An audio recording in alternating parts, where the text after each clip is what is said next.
kabar Anda semua? Assalamualaikum warahmatullahi wabarakatuh. Kembali berjumpa dengan saya Hirsubeno Arif dari Forum News Network.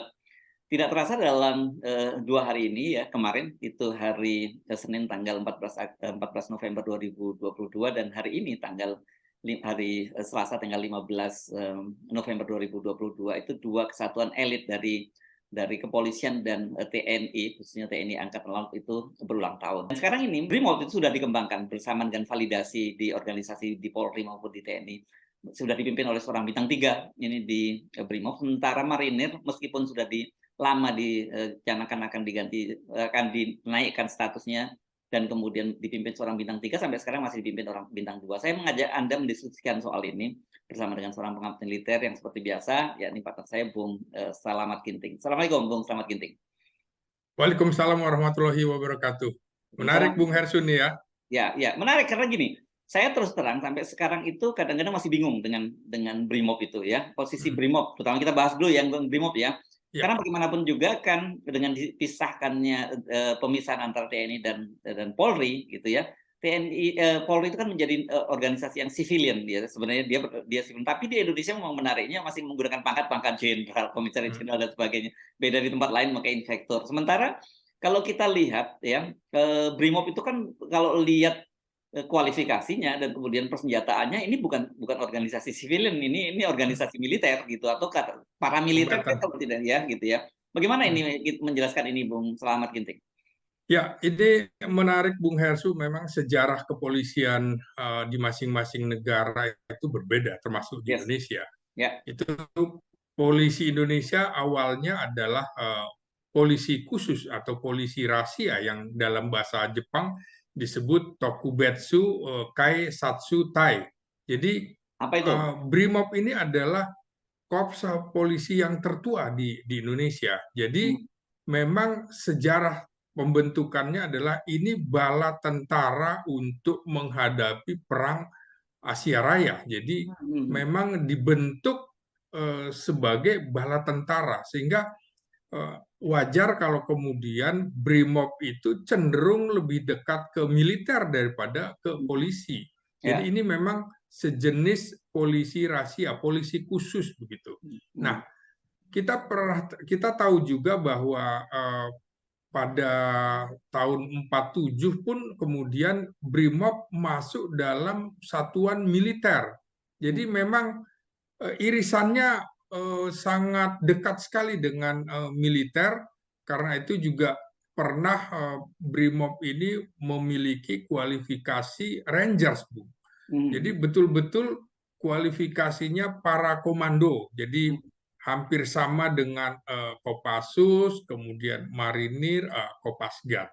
Nah, jadi inilah yang membedakan menurut saya polisi biasa dengan polisi khusus, dalam hal ini BRIMOB. Karena itu dalam kesempatan ini juga menurut saya seharusnya negara sudah harus memposisikan BRIMOB ini selayaknya ada di mana. Jadi karena kalau dalam hukum Jenewa, anggota BRIMOB ini boleh ditembak dalam pertempuran, sementara polisi biasa tidak bisa karena ini polisi sipil. Nah, salah satu amanat reformasi nasional tahun 1998, polisi itu didudukan sebagai polisi sipil, bukan kemudian polisi yang memiliki tradisi militer. Karena sebelumnya memang polisi bersama dengan TNI masuk dalam wadah ABRI.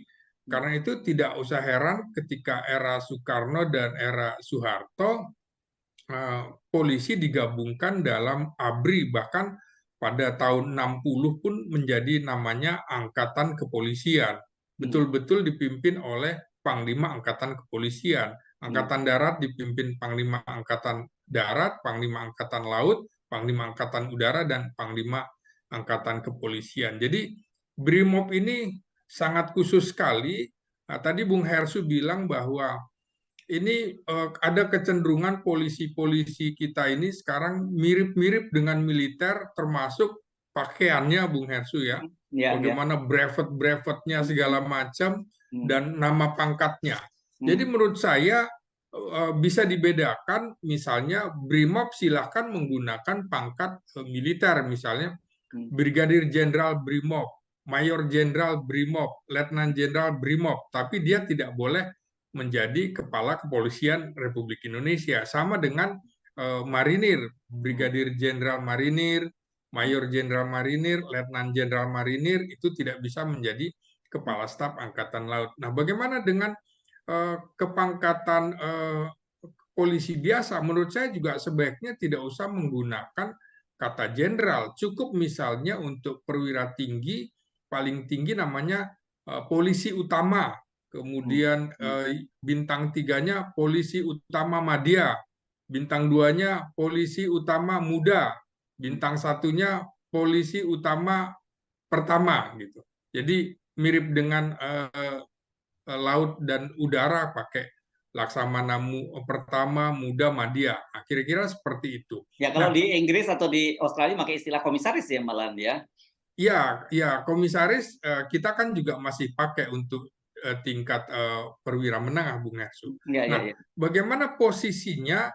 Kadang orang bingung, apalagi di Indonesia ini kali ini polisi langsung berada di bawah presiden. Ya. Inilah satu-satunya korps polisi di dunia yang langsung berada di bawah kepala negara, dalam hal ini presiden. Nah, kalau kita mengacu kepada Undang-Undang Dasar 45 pasal 30 itu kan menyebutkan usaha pertahanan keamanan negara dilaksanakan dengan sistem pertahanan keamanan rakyat semesta oleh TNI dan Polri sebagai komponen utama dan rakyat sebagai komponen pendukung.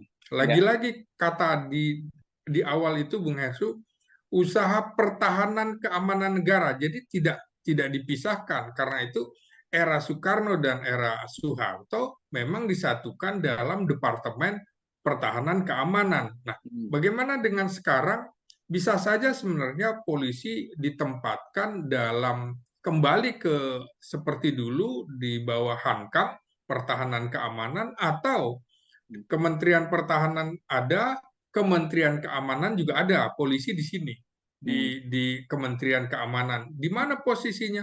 Bisa saja kemudian kantor-kantor Menko itu dibubarkan saja, Bung Hersu, nggak perlu lagi koordinator-koordinator, dia menjadi kementerian, misalnya Kementerian Keamanan Nasional itu menggantikan kantor Menko Polhukam. Kita nggak perlu lagi lah ada koordinator-koordinator, toh presiden langsung berinteraksi dengan para menterinya. Jadi di situ posisi yang paling pas untuk polisi. Nah, kemudian bagaimana dengan BRIMOB? BRIMOB bisa di bawah Kementerian Pertahanan khusus untuk BRIMOB-nya. Nah, kita lihat misalnya sekarang itu terjadi juga pendidikan integrasi akademi kepolisian dengan akademi TNI. Kembali lagi di Magelang, saya pikir itu tidak cocok kalau kemudian Akpol latihan lagi integrasi dengan akademi-akademi militer, karena doktrinnya beda. Kalau BRIMOB tidak apa-apa di situ, seperti misalnya Marinir di Amerika, dia berdiri sendiri, ada kepala staf atau panglima angkatan darat, panglima angkatan laut, panglima angkatan udara, dan panglima atau komandan jenderal marinir. Nah, itu bisa. Jadi seperti di Filipina posisinya BRIMOB juga konstabulari, Bung Hersu. Jadi dia terpisah dari polisi biasa, karena memang dia adalah paramiliter. Ini kan sesungguhnya adalah infanterinya polisi, sama dengan marinir adalah infanteri angkatan laut, dan Kopasgat adalah infanterinya angkatan udara. Nah, ini sekalian juga Kopasgat menurut saya sekalian aja namanya, nama pangkatnya diubah, bukan jadi untuk perwira tingginya.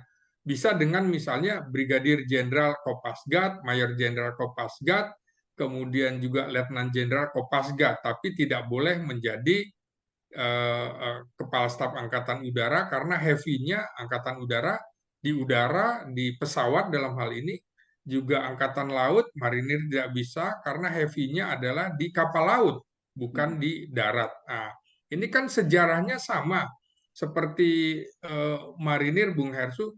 Marinir juga pernah menjadi bagian dari Angkatan Darat ketika reorganisasi dan rasionalisasi tentara tahun Maret 1947 sampai Oktober 1947 itu namanya Resimen Samudra di bawah divisi Diponegoro di bawahnya Diponegoro Jawa Tengah. Jadi dulu kan memang marinir berdirinya di Tegal. Jadi saya kira ada irisan-irisan dengan Angkatan Darat, satuan-satuan elit ini. Begitu Bung Hersu. Ya, oke. Tapi supaya publik lebih ngeh ya. Jadi apa sebenarnya ya tugas dari BRIMOB di Indonesia ini? Ya, BRIMOB itu salah satu tugasnya adalah penanganan kriminal atau hukum dengan intensitas tinggi. Artinya tidak mampu diselesaikan oleh polisi biasa.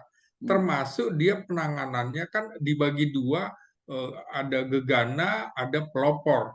Gegana seperti jihanda, kemudian juga anti teror. Nah, kalau pelopor itu dia seperti infanteri di hutan-hutan begitu. Tapi memang senjatanya harus berbeda. Kalau kita lihat film-film di Amerika misalnya, ketika yang dihadapi musuhnya atau penjahatnya sudah menggunakan tank, maka otomatis itu sudah menjadi kewenangan Angkatan Darat, bukan lagi kewenangan BRIMOB polisi. Jadi tetap ada tugas-tugas yang membedakan, otomatis kemudian tugas ini langsung tugas ini kami ambil alih.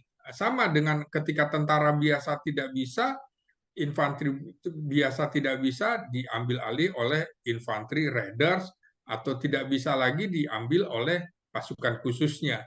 Demikian jadi rentetan, bukan kemudian dalam operasi-operasi itu mereka TNI di bawah polisi dengan alasan misalnya kelompok kriminal bersenjata. Ini kan menurut saya mengada-ada, padahal ini sudah hakikat ancamannya adalah kedaulatan negara. Jadi itu harus jelas juga duduk persoalannya.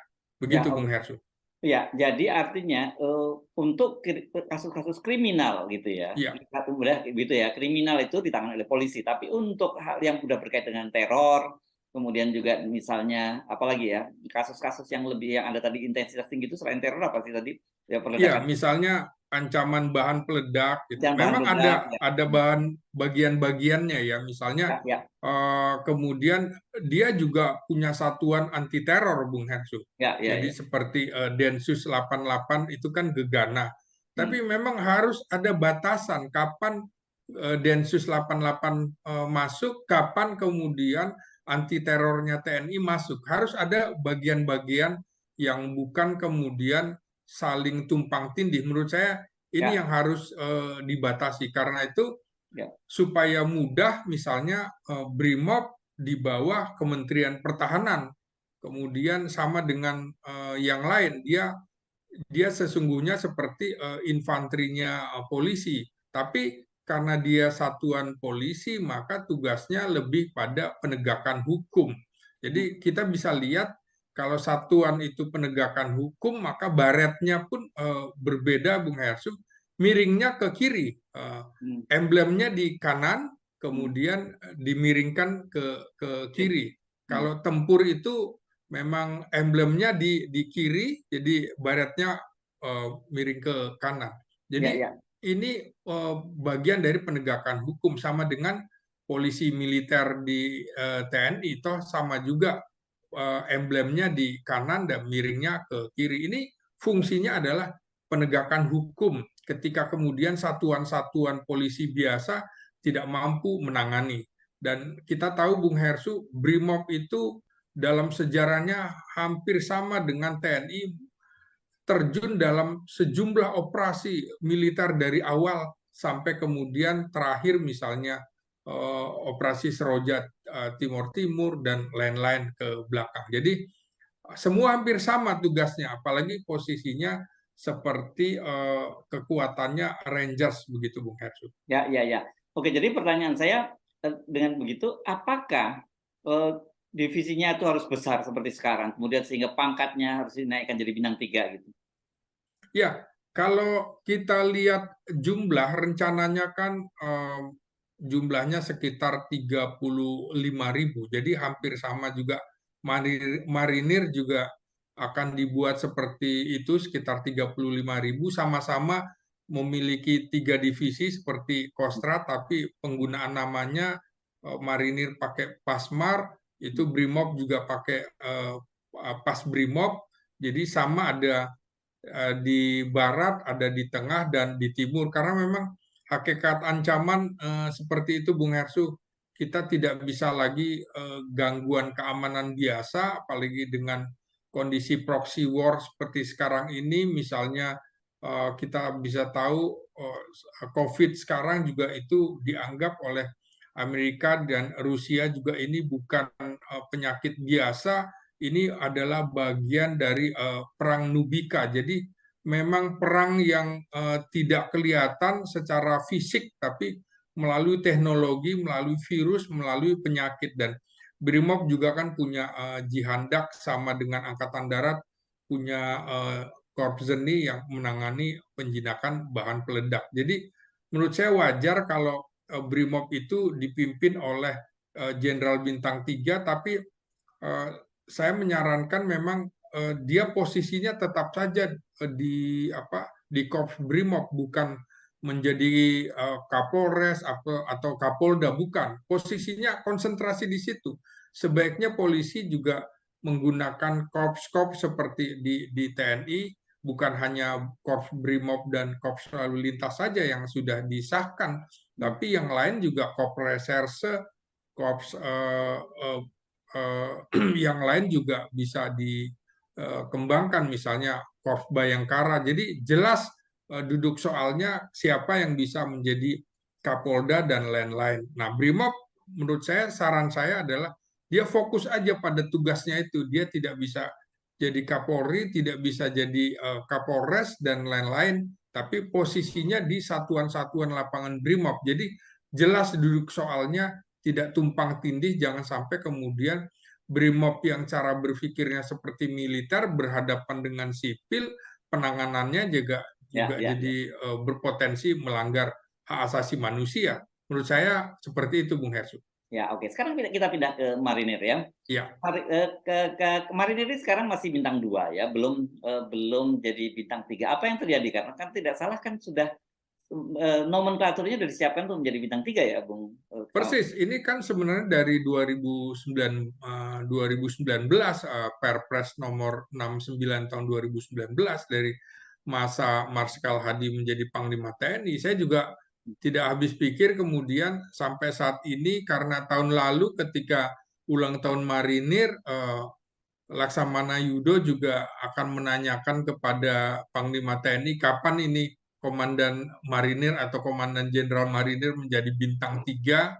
Toh sama juga dengan Brimob. Brimob malah lebih dulu disahkan daripada Marinir. Padahal Marinir ini, kita sebagai negara kepulauan itu membutuhkan bukan saja satuan infanteri laut ini, tapi dia juga berada di bukan hanya operasi amfibi, operasi pendaratan amfibi, tapi juga berfungsi untuk berada menjaga di pulau-pulau terluar. Dan pulau-pulau terluar kita kan jumlahnya lebih dari 77, banyak sekali, Bung Hersu, yang tidak didiami. Dan ini tidak bisa dipandang remeh fungsi Marinir ini sebagai satuan komando Angkatan Laut. Nah, ini juga bisa posisi Angkatan Marinir ini juga bisa kemudian, kalau melihat seperti di Amerika, dipisahkan juga bisa dari Angkatan Laut, karena memang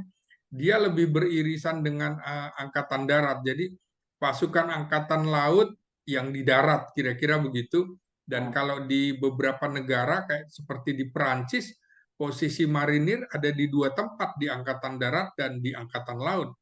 Di Yunani misalnya bahkan posisinya berada di bawah Angkatan Darat. Jadi eh, posisi marinir ini memang khas, makanya di Amerika juga posisinya walaupun di bawah Departemen Angkatan Laut, tapi dia menjadi pimpinan angkatan bersenjata bersama pimpinan angkatan lautnya dan bahkan sampai bintang 4 bisa memimpin Pentagon, Bung Hersu. Jadi ini yang seringkali kemudian marinir itu kan sebenarnya kekuatannya hampir separuh dari angkatan laut, bahkan bisa lebih, tapi sayang tidak bisa memimpin angkatan laut karena heavy-nya bukan di laut.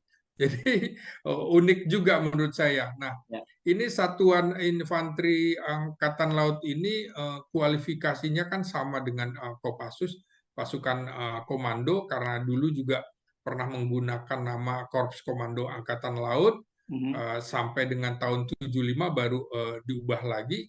Dan menurut saya satuan ini kalau misalnya di Angkatan Darat malah dia bisa berpotensi menjadi bintang 4, Bung Hersu. Karena Angkatan Darat selain infanteri, kavaleri, armet, arhanud, dan zeni, kalau marinir di Angkatan Darat bahkan dia bisa menjadi kepala staf Angkatan Darat karena masuk dalam satuan tempur, satuan bantuan tempur. Nah, ini unik menurut saya, ini harus dikembangkan sebesar atau sama setara dengan Kostrat yang Panglima Divisinya sudah bintang 2. Ke depan saya pikir kalau Komandan Jenderal Marinir atau Komandan Korps Marinir bintang 3, maka Pasmar bisa diubah namanya menjadi divisi sehingga menjadi Panglima Divisi 1, Divisi 2, Divisi 3 Marinir, dan seperti saya bilang juga seperti Brimob, ya konsentrasi di tugas itu aja. Jangan sampai kemudian megang posisi Aspers, Kepala Staf Angkatan Laut, dan segala macam. Fokus aja di situ. Memang ancaman, hakikat ancaman kita, pertahanan kita antara lain juga ada di pulau-pulau terluar. Kita sangat betul-betul mengandalkan kekuatan marinir, apalagi Angkatan Darat sekarang tidak lagi memiliki satuan amfibi, difokuskan semuanya amfibi untuk marinir, begitu Bung Hersu. Ya, ya, ya, ya.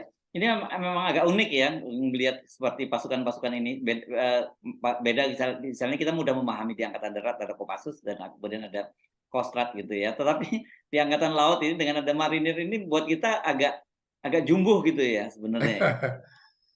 Iya, sama dengan menurut saya Kopasgat juga begitu, Bung Hersu. Itu kekuatannya nanti hampir sama dengan Marinir dan Brimob dan juga Kostrat. Ini kan jumlahnya juga hampir sama banyaknya dengan jumlah korps yang lain di Angkatan Udara. Jadi satuan elit sendiri. Makanya menurut saya tanggung sekali kenapa namanya tidak dibikin jadi Brigjen Kopasgat, Majen Kopasgat, atau Letjen Kopasgat. Toh di Angkatan Udara beberapa negara juga masih menggunakan nama Jenderal Angkatan Udara. Tidak ada masalah. Nah, marinir ini memang memiliki sejarah yang unik, Bung Hersu, karena memang dalam sejarahnya itu Angkatan Laut dulu praktis hanya separuhnya dari marinir. Kenapa? Karena memang tantangan kita adalah perang di darat ketika menghadapi Belanda, agresi militer Belanda, dan tantangan-tantangan lain adalah pemberontakan-pemberontakan di daerah. Jadi memang membutuhkan figur-figur marinir yang sangat kuat. Makanya waktu itu ada tawaran marinir, silakan kalau mau bergabung dengan Angkatan Darat, atau marinir silakan kalau mau bergabung dengan Angkatan Laut, karena memang dua-duanya bisa masuk. Nah, cirinya memang khas begitu. Nah, satuan ini kita bisa lihat memang paling tinggi waktu itu pangkatnya hanya bisa bintang 3, tapi di luar jabatan Yes. Komandan Korps Marinir. Tapi dengan adanya validasi ini menurut saya itu menempatkan marinir pada posisi yang setara dengan Panglima Kostrat. Ini strategis sekali karena satuan ini sangat diandalkan sejak eranya Presiden Soekarno, misalnya di Dwi Kora dulu, kemudian di operasi Trikora juga sangat mengandalkan satuan elit ini yang setara dengan Kopassus, begitu Bung Hersu. Jadi ini persoalan ini saja ya, eksekusi saja ya kalau soal jadi bintang 3 itu, karena perpresnya sudah ada ya? Iya, menurut saya tinggal kemudian dikembalikan kepada Panglima TNI. Apa yang membuat lambat? Apa yang membuat keraguan? Toh sebelumnya memang ada keraguan. Tunggu Panglima Komando Armada RI bintang 3 dulu, karena Hmm, heavy-nya kan di laut. Toh sekarang Panglima Komando Armada sudah bintang 3, Bung Hersu. hmm, Jadi menurut saya sekalian saja hadiah ulang tahun Marinir yang kali ini ya, disahkan saja sebelum Jenderal Andika meninggalkan pucuk pimpinan TNI.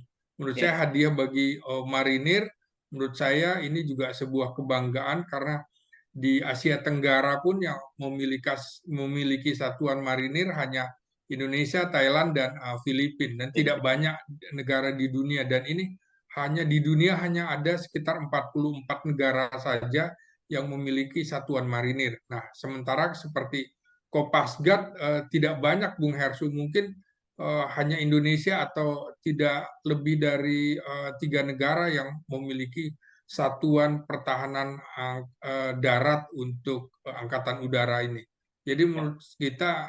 menurut saya ini sebuah kebanggaan kita. Kita punya satuan elit Brimob, satuan elit Marinir, satuan elit Kopasgat, dan juga eh, yang lebih ada duluan adalah Komando Pasukan Khusus. Walaupun sebenarnya Kopassus ini jauh lebih muda daripada 3 satuan itu, Bung Hersu, karena dibentuk baru tahun 1952, sebelumnya bagian dari Kesko Kodam Siliwangi. Begitu, Bung Hersu. Yes. Oke, baik. Terima kasih, Bung Slamet Ginting. Baik, terima kasih, Bung Slamet Ginting. Assalamualaikum warahmatullahi wabarakatuh. Waalaikumsalam warahmatullahi wabarakatuh.